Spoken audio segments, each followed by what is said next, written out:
Assalamualaikum. Allahumma salli ala Sayyidina Muhammad.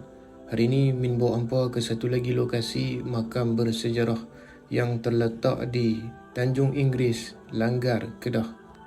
Lokasi makam ini terletak di dalam kawasan tanah perkuburan yang terletak di kampung Tanjung Inggeris di kawasan Langgar, Kedah. Makam ini juga dikaitkan dengan penyebaran awal Islam di kawasan Langgar, Kedah.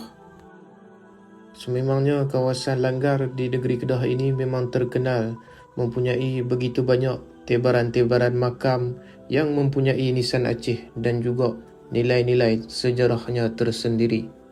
Makam ini dikatakan kepunyaan seorang tokoh ulama yang dimakamkan di kampung Tanjung Inggeris, Langgar, Kedah, yang diberi nama sebagai Syekh Abdul Qadir Ibni Husin Shah Alirah.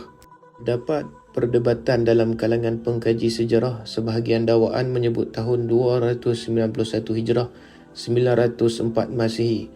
Namun pandangan lain seperti dari Pemerhati Sejarah Aceh atau Sea Heritage mencadangkan bacaan sebenar pada nisan yang reput ialah 1291 Hijrah 1874 Masihi, menjadikan beliau tokoh kurun ke-19 bukannya kurun ke-10. Meskipun terdapat pelbagai perbezaan pendapat tentang tahun, beliau dihormati sebagai salah seorang tokoh ulama yang berpengaruh di Kedah. Menurut pembacaan nisan daripada Pangeran Atan Al-Furqan, kesilapan pembacaan epigrafi memberi impak perubahan kepada pemahaman sejarah makam ini. Bacaan sebenar tarikh kematian ulama ini adalah 1902 Hijrah bersamaan dengan 1681 Masihi, bukan 921 Hijrah.